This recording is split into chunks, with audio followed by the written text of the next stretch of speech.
I'm used to the climate. I think that if man ever found a place to live easy and happy, that Eden is on Puget Sound. Eden is on Puget Sound. That Eden is on Puget Sound. A place to live easy and happy. That Eden is on Puget Sound.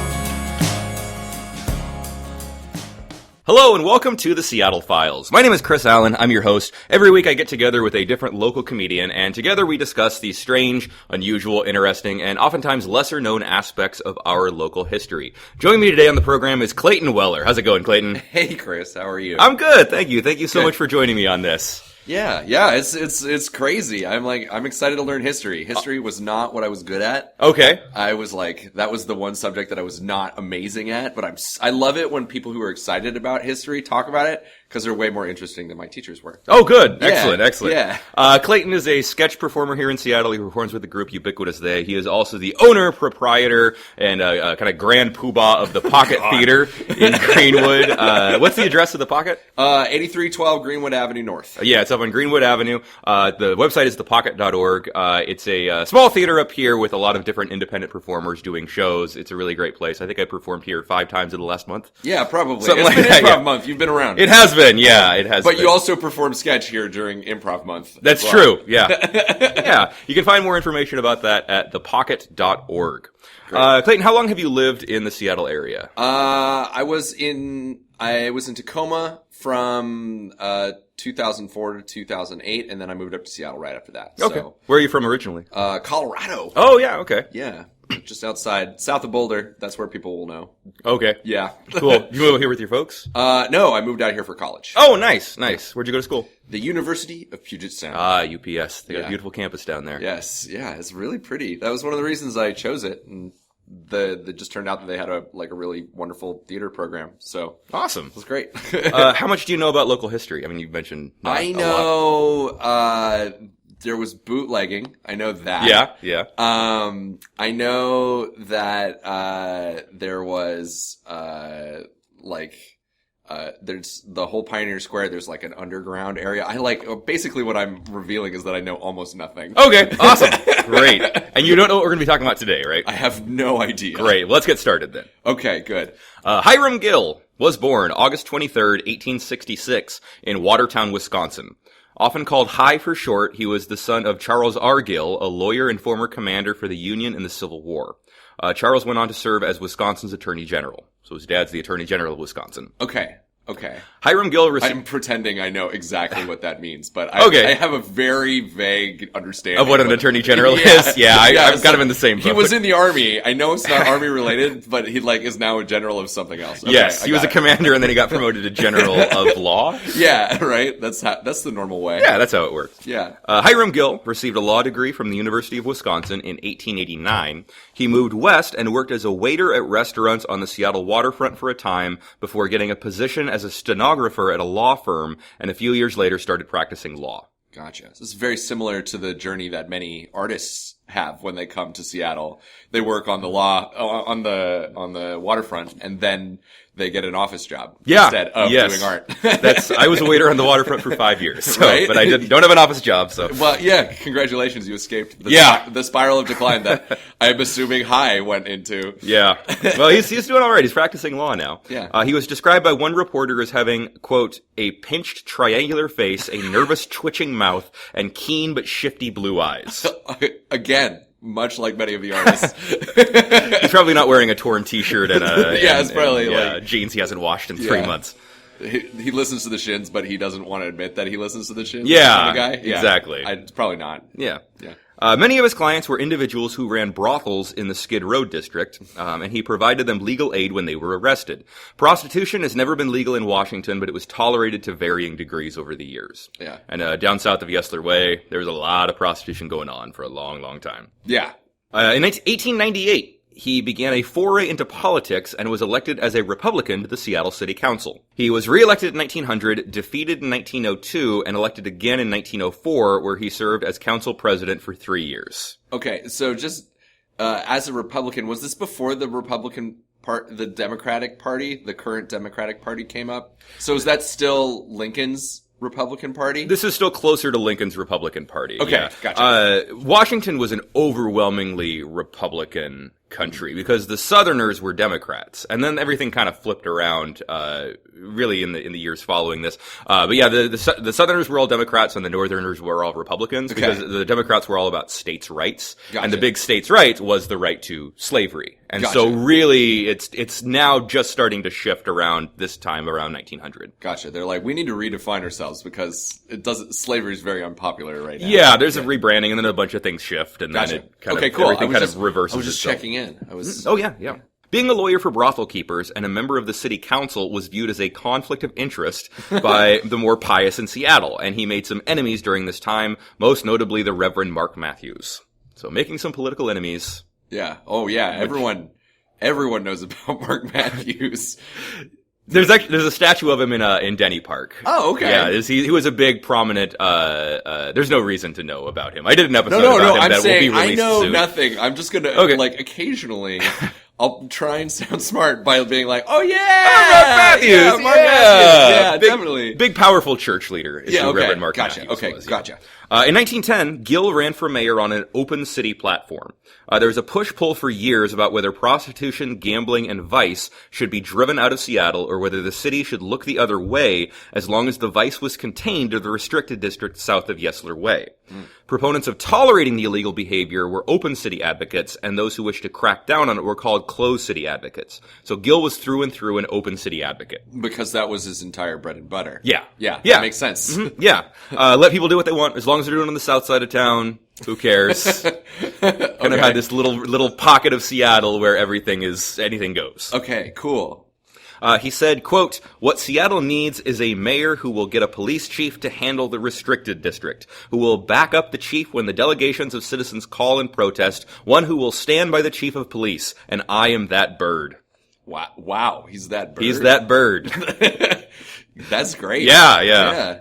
His claims were that by allowing a restricted district where vice was tolerated, it would create incentive to move any and all gambling establishments and brothels in the more respectable parts of town to that district, thereby keeping the rest of the city clean. Ah, yeah. Do you think that's going to work? It seems like it might not work. It could be problematic. Yeah, it could be. Make one area an absolute shithole. You know, that's basically like taking a peach and being like, well, I'm just gonna poke a hole right here. Yeah. And it'll just stay localized to that. And then a day later you come back and you're like, what's wrong with my peach? Yeah, nothing else. That's a really good metaphor, actually, for what's going on. Yeah, just let one area rot, and everything else will be fine. Yeah. All the rotting parts will know that's the part where it needs to go. They'll all jump on there. Mm-hmm. Okay, I hope we haven't foreshadowed too much. Oh, I don't know.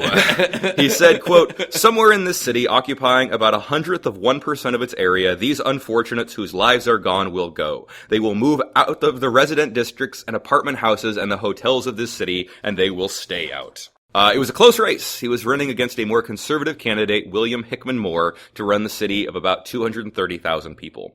And he won the election by 5,000 votes on March 7th, 1910. His first order of business was to appoint a police chief who would enforce his politics, and his choice was Charles Wappenstein. Wappenstein. Yeah. Whopper. Whoppy, actually.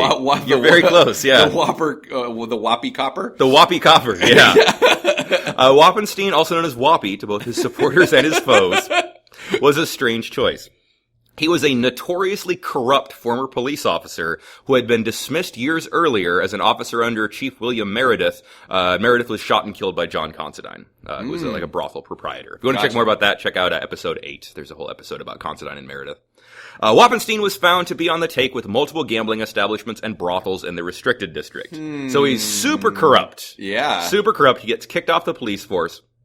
After his dismissal, he worked as an investigator for the Great Northern Railway for a time, making connections, and ultimately was appointed police chief in 1906, but then was fired again in 1908. Wait, so he got fired for corruption. For corruption, got another job, and then came back, became the police chief. Yes. And then got fired for being the police chief. Yes. Okay. So he's been kicked off the force twice. Once from, the job that he's coming in as. Right? Yes. Okay. Yeah. Gotcha. Yeah. Okay. After his This sounds really bad. Yeah, no, it's not good. It's maybe good for him. But, after his second dismissal from the police force, he became security chief of the Alaska Yukon Pacific Expo in 1909, which was like the first World's Fair Seattle hosted. Mm-hmm. He was almost not finalized in the hiring because there was a concern he would find a way to steal from the event. So he's been kicked off the police force twice. And they're like, maybe we shouldn't hire him for this, because he might steal stuff. Yeah, but we'll let him in. Yeah, and then as soon as that event's ended, hey, let's make him police chief again. Okay, yeah, he did okay that one time. Yeah. He wasn't able to steal anything. Yeah, right. He put checks in place to keep him from stealing, so it's fine. Whoppy accepted his reinstatement as police chief, and the first thing he did was go down to the restricted district, also known as Skid Road or the Tenderloin, and made contact with each and every one of the 500 or so prostitutes that were working in the area. Contact. I did air quotes. Contact, yeah. With all 500 of them. All 500, and his message was clear. The cost of continuing to do business without fear of arrest was $10 per month paid directly to him and his men. Okay. He wasted no time at all in getting back on the take and treating his job as a policeman as a lucrative enterprise. Yeah, why not? $10 a month protection money per woman is the equivalent of about $250 today. Times 500, he was making about $125,000 a month in today's money, getting protection money. Plus, ostensibly the money he was going to be paid as a police chief. Yes. And any other crazy shit that he's doing. Yeah, any other kickbacks he might happen to be taking that are not worthy of note. Whoa, this sounds like an upright dude. Yeah, he's business savvy. He's smart. He went through an incubator or something like that. Yeah, he knows what he wants. He's going for it. Yeah. He's Tony Robbins right here. Yeah. The Seattle PI referred to Wappenstein as appearing to be, quote, like a somewhat disreputable walrus.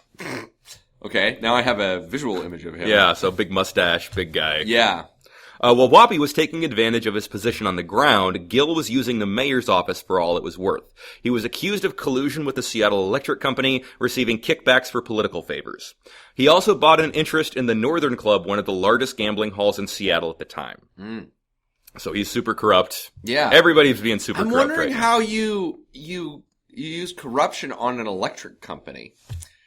Oh, he wouldn't. He basically was accepting kickbacks for favors for city contracts and things like that, and gotcha. he wasn't letting other companies compete.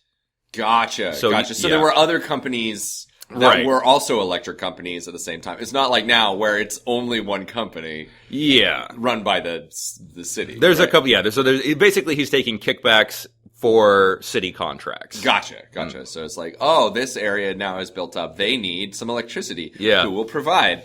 Obviously, my buds will. Yeah. Gotcha. Yeah. Give me some money and I'll that makes sense. I was imagining some kind of weird scenario where it was like some kind of protection fee, like the prostitutes. For electricity. for the electricity company. Do you want the lights to stay on? Yeah.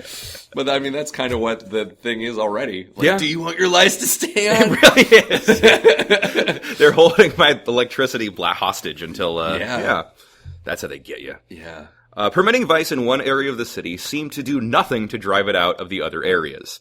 Brothels and upscale gambling halls remained in the northern parts of town. Whoppy and his men arrested prostitutes that refused to pay their protection money, and corruption was widespread and irrefutable. Yeah. If anything, vice was getting worse. Two local entrepreneurs, Clarence Gerald and Gideon Tupper, opened up a 500-bed brothel on Beacon Hill, the largest brothel in the world at the time.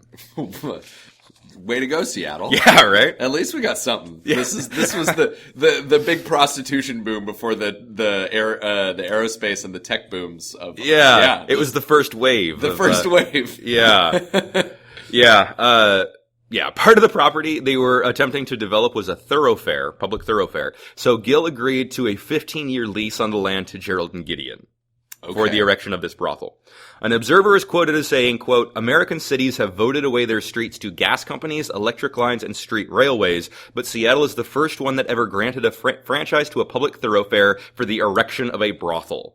So go Seattle. Go Seattle. Nailing it, yeah. It's very progressive. Yeah, it really is. A reporter for McClure's magazine wrote, quote, "The city seems to have been transformed almost magically into one great gambling hell.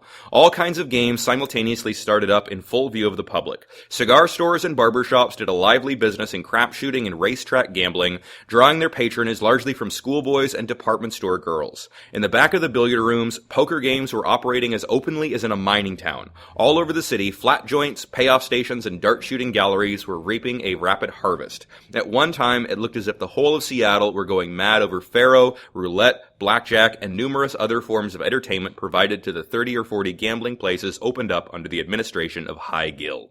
Oh man, that kind of sounds like we were in contention against like Las Vegas. Las Vegas wasn't even a thing yet. No. Oh my God, we could have been Las Vegas up here. We were one of the wickedest cities in the world. That's incredible. It was a fun place. It sounds like. Yeah, it sounds insane. Sounds like a good time. Sounds like Tukwila. Yeah, well, yeah. The South Center Mall. That's what I was picturing when I was listening to it. In 1906, a few years before Gill's election, an amendment was made to the city charter to allow for a recall petition if the citizenry deemed a public official unfit. It was only a few weeks into Gill's term that a petition began circulating for his recall. It was like all of this that you described happened a couple weeks in. A couple weeks in. Like it was like boom, I'm in, and it's like all of this is happening. Pretty much, yeah. People said, okay, we've got a very lax administration now. This is an active administration. Yeah, that's true. Well, the police aren't going to be enforcing anything, so you know that you can open up a gambling hall and no one will do anything. Like the idea of like opening up a gambling hall, like just how quickly they got them open. It's like just a couple of weeks. That's incredible. I think that some of the bigger gambling halls were already established, but I think a lot of this is like you're saying in the back room of barber shops. They now have a crap game going. They're like, well, if it's not, no one's going to enforce this then. Yeah. Yeah, that makes sense. Okay, cool. Or as soon as the ballot comes in, I'm going to be a bookie now. Gotcha. Because I can. Yeah. Because why not? Why not? Gill knew about the recall petitions that were circulating. A certain amount of signatures would be needed, and even if it made it to the ballot, he was sure he would be able to beat a recall. Confident, he went on a cruise to Alaska on the yacht of a wealthy local gambler. Okay. Because living the high life. Yeah, why not? While he was gone, the acting mayor suspended Wappenstein and formed a committee to investigate corruption in the restricted district. So shouldn't have left. That was not good. But so this was his deputy mayor? Is that what did you say? It was like the acting mayor. He left, and I'm not sure. I think it might have been the president of the council that came on as acting mayor. Okay, gotcha. But so they don't have like a vice president situation, which they like pick. I've looked. I have never been able to find the name of the guy who became the acting mayor or what his position was. Well, I wonder what even that structure is. Like, is there a vice mayor? If the mayor leaves. I think, like you said, I think there's a deputy mayor. Right? But I don't know if we had one at that point. Maybe that's why, but I mean, it's good that we didn't have a deputy mayor. Yeah, because he would have just... it would have just kept it going. Right, yeah. I believe, I've found other instances where the president of the council took over as mayor under certain circumstances, so it's probably the president of the city council at this point. Cool. So he takes over, he says, Wappenstein, get out of here, and forms a committee. So Gill, upon his return, immediately reinstated Wappy. But now the damage is done. There's this committee, all these allegations have been made. The Seattle PI published the allegations of corruption on the front page. All the while, recall petitions were continuing to circulate. The battle raged on in the newspapers. The Seattle PI was adamantly in support of recall. Gill called the PI, quote, a newspaper that would go through the blackest depths of its campaign of falsehood because I would not bow the knee. Erastus Brainerd of the PI was particularly fierce in his opposition to Gill. The Seattle Star was also anti-Gill. This, quote, the Star stands squarely against Hiram Gill and his policy of turning the city of Seattle over to be looted by the vice syndicate to the uncounted cost in men's and women's souls. Whoa. Yeah, so this is all, he's elected in March of 1910, and this is all in the spring and summer months leading up. Then in November of 1910, women in Washington were given the right to vote. Oh, man. Yeah, not good for Gill. No. Interesting thing, they were given the right to vote again. In the 1880s, they had the right to vote previously, but they lost it in 1888. It went progressive Seattle. Yeah, basically what happened is women in Washington got the right to vote, and then they didn't vote for the people the men wanted them to vote for, so that right was rescinded. Gotcha. Yeah, so 1910, suffrage comes to Washington state 10 years before it does the rest of the country. Gotcha. So now there's a whole new electorate. And with this new electorate, Gill didn't stand a chance. The recall went forward, and he lost in a landslide to George W. Dilling, who promptly fired Wappenstein. Yeah. Wappenstein was tried, indicted, and sentenced to the state penitentiary in Walla Walla. He was given a conditional pardon by the governor in 1913. So he goes to prison for 2 years. But why the conditional pardon? Is the governor is like, he doesn't seem like that bad of a guy. You know? We need a new police chief. So yeah, we need a constable of the entire state. I don't know what that's called. Is it like the constable of the entire state? I don't like. I don't know. It's like, the highway patrol. Like he's the. I don't know. It doesn't matter. I'm not sure. I'm not sure what the attorney general of law enforcement. Yeah, maybe it is the attorney general. But I mean, like, there's the president in chief is like in charge of all of the branches of the military. Yeah. Right. And then a governor is like the equivalent of that. I don't know. Well, the governor can call in the National Guard. The National Guard. But I don't know about, I don't know how law enforcement works like that. State Patrol, maybe? Maybe. Like, I don't know. Doesn't State Patrol mostly highways? I don't know. Yeah, I don't either. It's interesting. Yeah. It seems like there's a gap. There should be some big, I mean, you'd think there'd be a hierarchy that goes up, but Yeah. I don't know if each section is kind of contained and then federal authority comes in if there needs to be intervention. Maybe. I'm not sure. I don't know. Anyway, Wappenstein probably shouldn't have any of that. Yeah, no, yes, definitely. He gets thrown in prison for 2 years. The brothel that they built on Beacon Hill, 500 bed brothel, turned into the Lester Apartments. Oh, okay. And then was destroyed when a Boeing jet took off and crashed into it in 1951. So it's gone now. I can imagine it just like coming up the hill. It's like, yeah, oh no, pull up. Just like blasts through the building. That's pretty much exactly what happened. Oh man. Yeah. Why did they take off toward the mountain? There's like that whole valley there that they could go along. I don't know. Maybe it just got out of whack in one of the wings. I'm not sure exactly what happened, but during takeoff it crashed into the Lester Apartments and destroyed our historic 500 bed brothel. Gotcha. Oh. Gill was recalled February 7th, 1911. He told a reporter, quote, "Wait a few months. Let him try and run this city closed. I don't think anybody can do it without direct intervention of God Almighty." It was the first time in U.S. history that the mayor of a major American city was recalled in a special election. News swept through the restricted district immediately, and reportedly 200 prostitutes could be seen leaving town on the same train, knowing they would have to look elsewhere for work. Gotcha. That's a fun train. Yeah, that's a crazy train. Yeah. That's what Ozzy was singing about. That's the crazy train. He was going through old newspapers Yeah. and like, that's an interesting situation there. Yeah. Never one to give up. Gill ran for mayor again in March of 1912, but lost to George F. Cotterill. Then in 1914, he ran for mayor yet again, this time as a closed city advocate. So he reversed all of his positions. Gill's opponent received backing from the Employers Association, which meant Gill was viewed favorably by the labor vote, which is ironic since he had always been adamantly anti-union. He claimed he was the only one who would be able to run a closed town effectively and publicly, stated that he sought vindication for his actions during his previous term in office. And Gill won the election. What? He won the election by the largest margin in the city's history. What? Oh, Seattle. I know. What are you doing? Oh. So this is 3 years after he got kicked out of office. What? 3 years after he was recalled. Was it just like, did everyone move? Like, what, did no one remember? I don't know. This is Without- why you need to register to vote, people. Without the internet, are people just like stupid? Is that what this is? I don't know.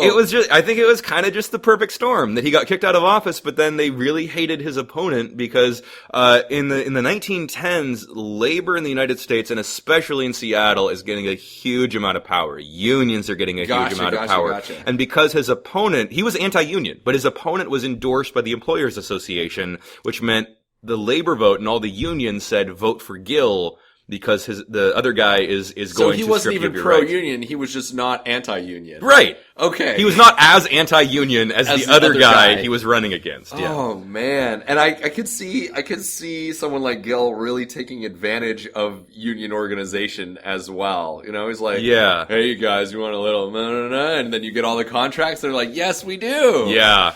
Yeah. Incredibly corrupt. He won in the largest margin in the city's history. That's insane. Yeah, and he was once again mayor of Seattle.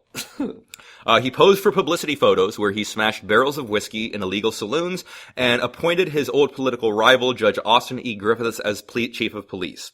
In January of 1916, statewide prohibition went into effect.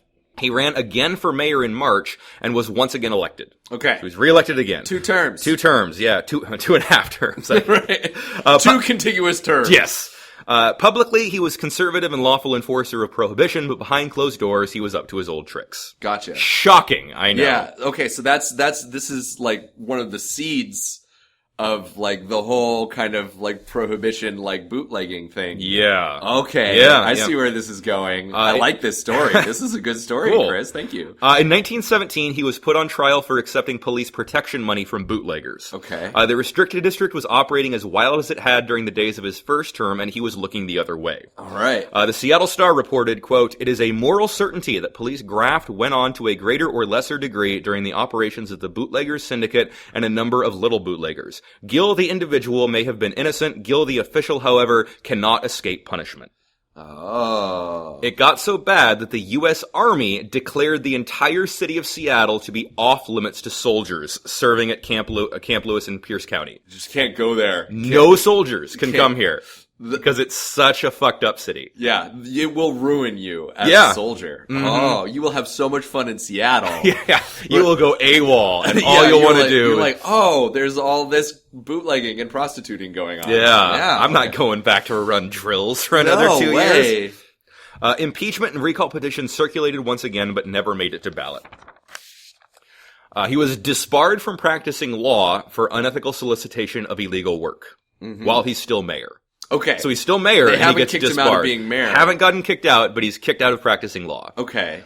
He ran for election again in 1918, but finished third. Okay. And then just a few months later, he died of influenza on January 7th, 1919, at the age of 52, during the Spanish flu outbreak. Gotcha. And that's the story. That's the story of Hiram Gill. Hiram Gill. One of the most notoriously corrupt politicians in our city's history. I mean, debatably, that is pretty crazy corrupt in any history. Yes, yeah. That's like Midwest corrupt. Yeah, that's Chicago corrupt. Right? Yeah, that's New York corrupt. That's Oh, that's so great! What a wonderful story. Yeah, isn't it? It's nuts that this happened. That this was a real person. Right.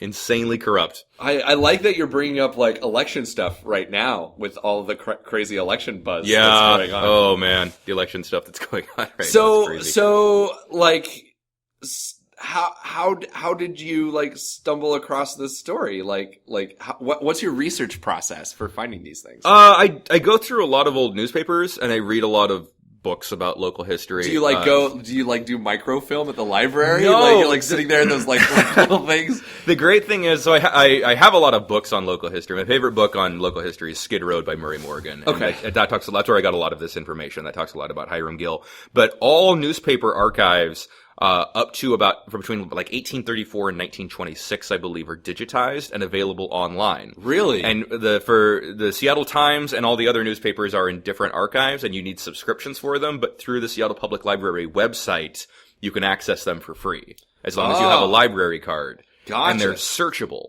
which That's is so incredible. great. Yeah, it's all PDF files. So, like, it tracks down the like, it has some kind of, like, text tracking kind of thing. You can be like, Hiram Gill. And exactly. Then you can find all of the articles. And it will all come up about. That's incredible. It's amazing. It's really amazing. So it's great not having to go to the library and go through microfiche. And, I can just sit at home and go through this stuff on my computer. Yeah, that's incredible. So how many, like, are there any pictures of Hiram Gill? Yeah. You saw? Oh, yeah. What does he look like? He's, what was it? He was a pinched triangular face, a nervous twitching mouth, and keen but shifty blue eyes. Did you infer that from? No, that's I was like, from looking that's at a quote. I was like, these are probably black and white. You're like, yeah, he's just triangular. But is that apt? Yeah, that's apt. Yeah. There's a lot of political cartoons of him as well, where Gotcha. his features are exaggerated. Gotcha. His political cartoons are nothing new. Those go way Oh, back. yeah, for sure. But yeah, there's a lot of stuff mocking Gill and making fun of Gill in the newspapers. Yeah. For sure. It's kind of like a weird kind of belly flop ending to his life. Yeah. It's like all this corruption. You're like, oh, where's he gonna go Yeah. next? Oh, he just got like influenza and died. Yeah, it's narratively unsatisfying. Yeah, right? You want as things to history come came- full circle, and, Right, like, or something. Mm-hmm. Yeah, it's crazy that he was running on a closed city platform after the crazy corruption.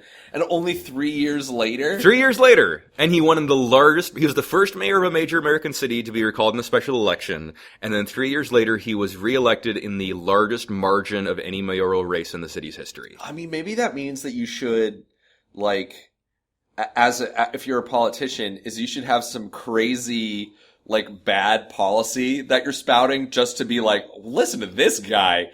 And then, like, you just flip-flop on all of it and say, like, I've come to Jesus. Yeah. You know, like, I found something has happened to me and now I see the light. And you're like, oh my God, he's saved. You know, we gotta get him. Yeah. Oh. Yeah. I don't know. It's pretty, yeah, it boggles my mind every time I think about it, that he was reelected after getting kicked out. Cool. And here in Seattle, we have no long-term memory. No. At all. How did you get into history? Like, what was the prompt of your, like, I've interest? always liked history. Yeah. I've always been into it. Yeah. Yeah. And, history and comedy are the two things. I mean, I've always had a fascination with history. Yeah. And then being a comedian, I figured that this would be a good, like, this is combination awesome. of things. So cool. Thanks. This is a really good podcast. Why, thank you. Thank you so much for being here, Clayton. And thank you for listening to the Seattle Files. I'll be back next week with a new topic and a new episode. New episodes come out every Tuesday. If you have a topic suggestion that you would like to hear an episode about, shoot me an email at theseattlefiles@gmail.com. Be sure to subscribe and rate the show in iTunes. And I will be back next week with a new episode. Bye-bye. New episode. Bye-bye. New episode. Bye-bye. New episode. Bye-bye.